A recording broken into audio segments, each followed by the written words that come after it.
Hey guys, welcome back to my YouTube channel.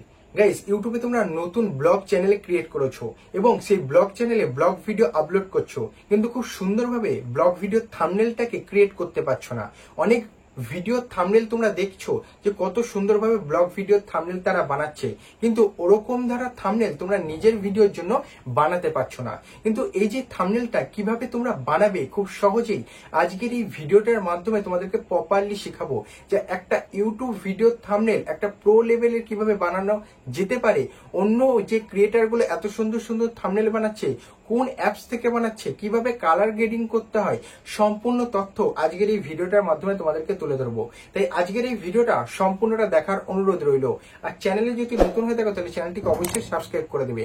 তাই guys, চলো আজকের এই ভিডিওটি শুরু করা যাক এবং দেখে নেওয়া যাক যে ইউটিউবের ব্লগ ভিডিও থাম্বনেলটাকে কিভাবে ক্রিয়েট করা যেতে পারে। তো গাইস, ইউটিউব ভিডিওর থাম্বনেল বানানোর জন্য প্রথমে তোমাদেরকে প্লে স্টোরে চলে যেতে হবে। প্লে স্টোরে গিয়ে তোমাদেরকে কি করতে হবে, সার্চ করতে হবে পিক্সেল ল্যাব বলে একটি অ্যাপ্লিকেশন। পিক্সেল ল্যাব লিখে যেই সার্চ করবে এই অ্যাপ্লিকেশনটা চলে আসবে। এই যে দেখতে পাচ্ছ এই অ্যাপ্লিকেশনটা তোমাদেরকে নামিয়ে নিতে হবে। আমার অলরেডি নামানো রয়েছে, আমি এখান থেকে ওপেন অপশানে ক্লিক করে দেবো। দেখো, ওপেন অপশানে ক্লিক করে দেওয়ার পর এরকম ধারা ইন্টারফেসটা আসবে। ব্লগ ভিডিও থাম্বনেল তোমরা বানাতে চাইছো, অনেকেই কমেন্ট সেকশনে কমেন্ট করেছো আমি একটা ব্লগ ভিডিও কিভাবে তৈরি করতে হয় সেই ভিডিওটায় তোমরা অনেকেই কমেন্ট করেছো যে ব্লগ ভিডিও থাম্বনেলগুলো খুব অ্যাট্রাকটিভ ভাবে কিভাবে বানাবো। তা চলো আজকে ভিডিওটার মাধ্যমে তোমাদেরকে প্রপারলি শিখিয়ে দিই। দেখো, এই যে এখানে আছে এটা কি বলতো, টেক্সট, আর এর পেছনে যেটা আছে সেটাকে বলা হয় ব্যাকগ্রাউন্ড। প্রথমে আমি একখানা টেক্সট ভেবে নিয়েছি একটু অ্যাট্রাকটিভ ভাবে নিত্য নতুন ভাবে একটা ব্লগ ভিডিও থাম্বনেলটাকে বানাবো। তার জন্য দেখো প্রথমে আমি এই টেক্সটের উপরে চলে যাবো, দিয়ে টেক্সটের উপর ডবল ট্যাপ করে এখানে লেখা অপশনটা আছে, ওপরে যে ডিলিট অপশনটা আছে তার উপর ক্লিক করে এই যে প্রথমে টেক্সট মানে লেখা ছিল শুধু টেক্সট ইংলিশে, সেটাকে ডিলিট করে দিলাম। এবার এখানে আমি কি লিখবো, দার্জিলিং ভ্রমণ 2024। ঠিক আছে, আমি দার্জিলিং গিয়েছিলাম সেটা নিয়ে একটা ব্লগ বানাতে চাইছি। ঠিক আছে, দার্জিলিং ভ্রমণ 2024। ঠিক আছে, দেখতে পাচ্ছ দার্জিলিং ভ্রমণ 2024 আমি এখানে লিখে দিলাম। একটুখানি এই লেখাটাকে বড় করে দিলাম। বড় করে দেওয়ার পর এবার আরও একটা টেক্সট লিখবো, দার্জিলিং ভ্রমণ 2024-এর সম্পূর্ণ তথ্য। আবার কি করব, যদি নতুন টেক্সট অ্যাড করতে চাও কি করবে, ওপর দিকে দেখো তোমাদেরকে দেখিয়ে দিচ্ছি, এখানে দেখো একটা প্লাস বলে অপশান আছে, তার উপর ক্লিক করে টেক্সট অপশানের উপর ক্লিক করবে, করার পর ডবল ট্যাপ করে এটাকে ডিলিট করে দেবে। আমি এখানে লিখবো সম্পূর্ণ তথ্য, নিচেও লিখে দিলাম সম্পূর্ণ তথ্য। এবার দেখো টেক্সটে যেহেতু লেখা হয়ে গেছে, টেক্সট লেখার পর আমি এখানে টেক্সটের ফন্ট অ্যাড করবো। তাহলে আমি উপরের টেক্সটটাকে সিলেক্ট করে নিলাম। সিলেক্ট করে নেওয়ার পর নিচের দিকে চলে আসবে, এই অপশানটা আছে, এই অপশানের উপর ক্লিক করে এখানে দেখবে ফন্ট বলে অপশান আছে, সেখান থেকে তোমরা ফন্ট চেঞ্জ করতে পারো। এবার যাদের ফন্ট বাংলা ফন্ট অ্যাড করা নিয়ে এই নিয়ে আমি একটা অলরেডি খুব তাড়াতাড়ি ভিডিও দেবো, সেটা তোমরা দেখে নিতে পারো। বাট এই যে আমার এখানে অনেক ফন্ট আছে, সেই ফন্টগুলো যেটা আমার ভালো লাগবে সেটা আমি এখানে অ্যাড করে দেবো। এখানে কিন্তু অনেক ফন্ট রেখে দিয়েছি, দেখতে পাচ্ছ অনেক প্রচুর ফন্ট রয়েছে। এখান থেকে যেটা আমার ভালো লাগবে সেটাকে আমি সিলেক্ট করে দিলাম। এই যে দার্জিলিং ভ্রমণ 2024 লেখাটা উঠলো। এবার এই নিচেরটা তো আমি সেমভাবে ফন্ট অ্যাড করব। এই অপশানের উপর ক্লিক করব, ফন্ট অপশানের উপর ক্লিক করব, এখান থেকে একটা ফন্ট সিলেক্ট করে দেবো। দেখতে পাচ্ছ এখান থেকে আমি যে কোনো অনেক ধরনের ফন্ট রয়েছে, যে কোনো একটা ফন্টকে আমি এখান থেকে সিলেক্ট করে দিলাম। সিলেক্ট করে দেওয়ার পর এর নিচেটাই আমি রাখবো, এটাকে অ্যাটাচ করব বলে এর নিচেটাই রাখলাম। দেখতে পাচ্ছ এই যে নিচেটাই রাখলাম। এবার দেখো পেছনে ব্যাকগ্রাউন্ডটাকে আমি কি করব, স্টক দেব। স্টকটা আমি কি দেবো, এখান থেকে এই যে ব্ল্যাকটা পুরোপুরি যতটা পারবো আমি ভরিয়ে দিলাম, ব্ল্যাকটাকে 34-35% করে দিলাম। আর নিচে যে সম্পূর্ণ তথ্যটা লেখা আছে এটাকেও আমি হচ্ছে যে ব্ল্যাক দেব।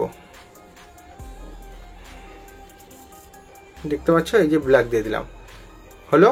এবার হচ্ছে ওপরের যে মানে লেখাটা আছে তার হচ্ছে কালার যদি চেঞ্জ করতে চাও, ওপরে লেখাটাকে বা যে টেক্সট আছে সেটাকে সিলেক্ট করবে। সিলেক্ট করার পর কালার অপশান আছে, দেখতে পাচ্ছ এই যে কালার অপশানের উপর ক্লিক করব, হলুদ অপশনের উপর ক্লিক করব, লাল অপশনের উপর ক্লিক করব, যেটা তোমার পছন্দ সেই কালার তুমি দিতে পারবে। এখানে প্লাস অপশনের উপর ক্লিক করে প্রচুর কালার রয়েছে, সেটা তোমাদের পছন্দ মতো তুমি সিলেক্ট করে নিতে পারবে। তা আমি এখানে হলুদ অপশনের উপর ক্লিক করে দিয়ে ওকে করে দিলাম।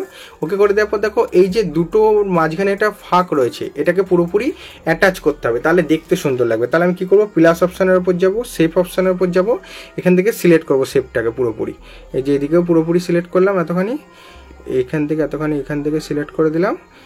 এবার দেখো কালার অপশনের উপর গিয়ে কালার দিতে হবে এটার, এই যে ব্ল্যাক কালার সিলেক্ট করে দিলাম। এবার দেখো এই যে অ্যারো চিহ্নটা আছে, ভালো করে ফোকাস করে দেখাচ্ছি, দেখো এই যে অ্যারো চিহ্নটা আছে এর উপর ক্লিক করব। এই যে এখানে দাগ আছে, 6খানা দাগ বিন্দু বিন্দু, এটাকে আমি নিচের দিকে নিয়ে চলে আসবো। তাহলে দেখো টেক্সটের নিচের দিকে চলে গেল ইয়েটা। এবার যদি কোনো টেক্সট লিখতে গিয়ে তোমাদের কোনো অসুবিধা হয়, কোনো টেক্সট যদি লিখতে যাচ্ছ সেটা নিয়ে অন্য, এটা ধরো আমি এটাতে কাজ করছি, কথা এটাতে কাজ করছি, এটা ডিস্টার্ব করছে, তাহলে আমি এটাকে কি লক করতে পারি। লক করার জন্য আবার এই অ্যারোটার উপর ক্লিক করে এই যে এটাকে লক করে দিলাম। লক করে দেওয়ার পর এটাকে এবার পুরোপুরি কাজটা আমি করতে পারবো, যাতে আমার কোনো ডিস্টার্ব কেউ না করতে পারে, সে কারণে এটাকে এরকম করে নেওয়া। তো এটা কমপ্লিট হয়ে গেল। কমপ্লিট হয়ে যাওয়ার পর এবার আমি কি করব, এই যে এই নিচের দিকে যেটা আছে এটাকেও ঠিক সেমভাবে অ্যাটাচ করতে হবে, তাহলে দেখতে সুন্দর লাগবে। এটাকে এইরকমভাবে রাখলাম, রাখার পর নিচের দিকে দেখে নিলাম, এতখানি পর্যন্ত দিতে পারবো। এবার অ্যারো চিহ্ন অপশনের উপর ক্লিক করে এটাকে সবার লাস্টে নিয়ে চলে এলাম। দেখতে পাচ্ছ এই যে কিন্তু তৈরি হয়ে গেছে। দেখো এই লেখাটা কমপ্লিট হয়ে গেল। আমি এখান থেকে কি করব, এই যে অ্যারো চিহ্ন অপশনের উপর ক্লিক করব, এখানে দেখবে টিকটা রয়েছে নিচের দিকে, তোমাদেরকে দেখাতে পাচ্ছি, এই যে টিকটা রয়েছে তার উপর ক্লিক করে মার্চ করতে হবে, সবগুলোকে এক জায়গায় সিলেক্ট করে নিয়ে এই যে অপশানটা রয়েছে দ্বিতীয় অপশানটা, এর উপর ক্লিক করলে ওকে করলে মার্চ হয়ে গেল। এই যে মার্চ হয়ে যাওয়ার পর এবার ট্রান্সপারেন্সির উপর ক্লিক করব, এই যে হয়ে যাওয়ার পর এবার কি করব, সেভ অপশনের উপর ক্লিক করে পিএনজিতে পিএনজি করে সেভ টু গ্যালারি করে দিলাম। তো গাইস দেখতে পেলে আমি কি আগে টেক্সটটাকে লিখে নিলাম। এছাড়াও তোমরা যদি আলাদাভাবে টেক্সট লিখতে চাও, যে মানে থাম্বনেলটা সিলেক্ট করে নেওয়ার পর তারপর আমি টেক্সট লিখবো, সেটাও করতে পারো। এটাকে আমি আলাদাভাবে করে নিলাম, তার একটাই রিজন তোমাদেরকে দেখাচ্ছি। এখন এই যে থাম্বনেলটা দেখলাম, তোমাদের আলাদাভাবে টেক্সটটা লিখে দিলাম, এই থাম্বনেলটা খুব এখন ট্রেন্ডিংয়ে চলছে, যে পেছনে ব্যাকগ্রাউন্ডটা দুটোকে অ্যাটাচ করে করা খুব সুন্দরভাবে, সে কারণে ওটাকে আগে করে নিলাম। এবার দেখো থাম্বনেল তৈরি করার জন্য উপরে 3 ডট অপশানের উপর ক্লিক করবে, একদম দেখতে পাচ্ছ উপরে 3 ডটের উপর ক্লিক করে এখানে দেখবে ইমেজ সাইজ বলে একটা অপশান আছে, ইমেজ সাইজ, তার উপর ক্লিক করবে। তারপরে দেখবে কাস্টম আছে, কাস্টম থেকে ক্লিক করে এখানে দেখবে ইউটিউব থাম্বনেল বলে একটা অপশান পেয়ে যাবে। ইউটিউব থাম্বনেল এখানের উপর ক্লিক করে ওকে করে দেবে। করে দেওয়ার পর যে এবার ছবি অ্যাড করতে চাইছি, ছবি অ্যাড করার জন্য আমি কি করব, উপরে আবার 3 ডটের উপর ক্লিক করব, ইউজ ইমেজ ফ্রম গ্যালারির উপর ক্লিক করব। করার পর আমি এখান থেকে হোয়াটসঅ্যাপ ডকুমেন্টস আমার এই ছবিটা রয়েছে সেটা আমি এখান থেকে সিলেক্ট করে নেবো। তা দেখতে পাচ্ছ হোয়াটসঅ্যাপ ডকুমেন্টস আমার এই ছবিটা রয়েছে, আমি এটাকে সিলেক্ট করে নিলাম। এই যে ছবিটা রয়েছে দেখতে পাচ্ছ, এই ছবিটাকে সুন্দরভাবে আমি সিলেক্ট করে নিলাম। এই যে দেখতে পাচ্ছ কত সুন্দর লাগছে। এই ছবিটা সিলেক্ট করা হয়ে গেল। এবার ছবিটা সিলেক্ট করার পর এখানে আমি টেক্সটটাকে সুন্দরভাবে অ্যাড করব। যেহেতু আমি দার্জিলিং ঘুরতে গেছি, সেই টেক্সটটাকে অ্যাড করার জন্য আমি কি করব, উপরে প্লাস অপশানের উপর ক্লিক করব, ফ্রম গ্যালারির উপর ক্লিক করব। করার পর এখানে দেখো এই টেক্সটটা চলে এসেছে। এই যে টেক্সটটাকে আমি এখান থেকে অ্যাড করতে পারবো। দেখতে পাচ্ছ কত সুন্দরভাবে টেক্সটটাকে অ্যাড করে দেবো। এই যে জাস্ট কিচ্ছু করলাম না, টেক্সটটাকে নিয়ে আসলাম, টেক্সটটাকে এখানে অ্যাটাচ করে দিলাম।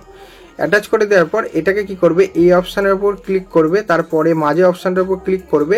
করার পর এখানে হালকা একটু স্টক দিয়ে দেবে, সাদা স্টক দিয়ে দেবে, দেখতে পুরো হেভি লাগবে। দেখতে পাচ্ছ দার্জিলিং ভ্রমণ 2024 সম্পূর্ণ তথ্য, কত সুন্দর লাগছে। থাম্বনেলের কালার গ্রেডিংটা কত সুন্দর হয়েছে। এছাড়াও যদি তোমরা মনে করো এখান থেকেই হচ্ছে থাম্বনেলে টেক্সট লিখবে, কালার চেঞ্জ করবে, সেটাও করতে পারবে, সেটাও তোমাদেরকে দেখে দিচ্ছি। দেখো ছবি নিয়ে আসার পরও যদি তোমরা এখান থেকে টেক্সট লিখতে চাও, তাহলে কি করবে, উপরে আবার প্লাস অপশানের উপর ক্লিক করবে, টেক্সট অপশানের উপর ক্লিক দিয়ে ডবল ট্যাপ করে এখান থেকে ডিলিট করে দিয়ে এখানে আমি লিখব, কোথায় থাকবেন কি খাবেন সম্পূর্ণ তথ্য লিখে দিলাম। এই যে টেক্সটটা আমার চলে এলো, এই যে আমি নিচের দিকে এই টেক্সটটাকে রাখতে চাইছি। এবার দেখো টেক্সটটাকে প্রথমে কি করতে হবে, এই অপশানের উপর ক্লিক করে ফন্টটাকে অবশ্যই দিবে আগে। ফন্ট যেহেতু তোমরা চেঞ্জ করতে চাইছো, অবশ্যই আগে ফন্টটাকে চেঞ্জ করে নেবে। আমি ফন্ট এখানে দিয়ে নিলাম, দেওয়া হয়ে গেল ফন্ট দেওয়ার পর কালার কি দিতে চাইছো সেটা এখান থেকে সিলেক্ট করে নেবে। এ দেখো এখান থেকে যদি আমি গ্রেডিয়েন্ট কালার দিতে চাই, এখানে আমি গ্রেডিয়েন্ট কালারও দিতে পারবো। আচ্ছা এখান থেকে শুধু নর্মাল কালার দিতে চাইলে সেসব নর্মাল কালারও দিতে পারবো। চয়েস করতে চাইলে প্লাস অপশানের উপর ক্লিক করে যে কোনো কালারকে এই দাগটার উপর নিয়ে গিয়ে এখান থেকে সিলেক্ট করে এখান থেকে কালার চয়েস করতে পারবো। তা আমি এখান থেকে গ্রেডিয়েন্ট কালার অপশানের উপর ক্লিক করে ওকে করে দিলাম। করার পর এবার যদি তোমরা মনে করো এই টেক্সটটাতে স্টক দেবে। স্টক মানে এটার সাথে কিনটা ফুটবে, কালার ম্যাচিংটা অবশ্যই জানতে হবে। দেখো লালটার সাথে কিন্তু সাদা ব্যাকগ্রাউন্ডের এইটা খুব ভালো ফুটবে, দেখো ফুটছে কিন্তু। এবার যদি স্টক দেওয়া হয়ে গেল সাদা, হলুদের সাথে কালোটা ভালো ফোটে, সাদার সাথে কালো ভালো ফোটে, লালের সাথে সাদা ভালো ফোটে, এরকম করে করে ম্যাচিং করে করে হয়, ব্লুর সাথে সাদা ভালো ফোটে। তা এগুলো কমপ্লিট হয়ে যাওয়ার পর এবার শ্যাডো অপশানের উপর ক্লিক করে ওকে করে দেবো। শ্যাডোটাকে একটু হালকা বাড়িয়ে দিলাম, দেওয়া হয়ে গেল। এই যে তোমার এখানে টেক্সট কিন্তু রেডি। এই যে আমি এখানে মানে থাম্বনেলের ছবিটাকে অ্যাড করার পরও আমি এখান থেকে কি করলাম, থাম্বনেলের টেক্সট অ্যাড করতে পারলাম। এছাড়াও এই যে ওপরের যে লেখাটা লিখেছি, এই এরকম ধারা থাম্বনেল কিন্তু অনেকেই করছে, তুমি একটু খেয়াল করে ভালো করে দেখবে। সেই কারণে তোমাদেরকে ওইটাও শিখিয়ে দিলাম, দুটো একসাথে তোমাদেরকে শিখালাম। এই কারণে তোমরা ভালোভাবে থাম্বনেলটা বানাতে পারবে। দেখো থাম্বনেল বানানোর জন্য কি করবে, এই যে ওপরে 3 ডটে ক্লিক করবে, ইউজ ইমেজ ফ্রম গ্যালারি থেকে ছবি নিয়ে নেবে, আর ইমেজ সাইজ অপশনের উপর ক্লিক করে এখান থেকে ইউটিউব থাম্বনেলটাকে সিলেক্ট করে নেবে। কিছু তথ্যটাই তোমাদেরকে এই ভিডিওটার মাধ্যমে দিয়ে দিলাম। আরও একটা টিপস তোমাদেরকে বলে রাখি, যদি এই ছবির ওপরও কোনো ছবি অ্যাড করতে চাও, তাহলে প্লাস অপশনের উপর ক্লিক করে ফ্রম গ্যালারি অপশনের উপর ক্লিক করে এখান থেকে যে কোনো ছবিকে তোমরা এখান থেকে অ্যাড করে নিতে পারবে। ঠিক আছে, এখান থেকে তুমি যে কোনো ছবি বলো, সেই ছবিকে কিন্তু উপরে অ্যাটাচ করে দিতে পারবে। আমি সাপোজ কোনো একটা ছবিকে অ্যাড করতে চাইছি, সেই ছবিটা এখানে ক্লিক করলাম, দেখো ছবিটাকে এখানে চলে এলো। আমি এখান থেকে সাইজ সিলেক্ট করে দিলাম, করে দেওয়ার পর এটাকে একদম সবার লাস্টে নিয়ে চলে যাবো 3 ডটে গিয়ে। এই যে এই ছবিটা কিন্তু এখানে অ্যাড হয়ে গেল। এই যে ছবিটাকে যদি আমি এখানে অ্যাড করতে চাই, দেখো ছবিটাকে এখানে অ্যাড করে দিলাম, এই লিখাটাকে এখানে দিয়ে দিলাম, দেখো ছবিটাও কিন্তু এখানে অ্যাড হয়ে গেল। তো এইভাবে ইউটিউব ভিডিও থাম্বনেলটাকে খুব সুন্দরভাবে সিলেক্ট করে, খুব সুন্দরভাবে এডিট করে তোমার একটা বেস্ট থাম্বনেল তৈরি করে তোমার ভিডিওতে পরিমাণ মতো ভিউজ নিয়ে আসতে পারবে। আজকের এই ভিডিওটি ভালো লাগলে লাইক করতে ভুলো না, চ্যানেলে যদি নতুন হয় তাহলে চ্যানেলটিকে অবশ্যই সাবস্ক্রাইব করে দিও। তাই গাইস চলো আবার দেখা হচ্ছে নেক্সট ভিডিওতে, ততক্ষণের জন্য টেক কেয়ার এন্ড বাই।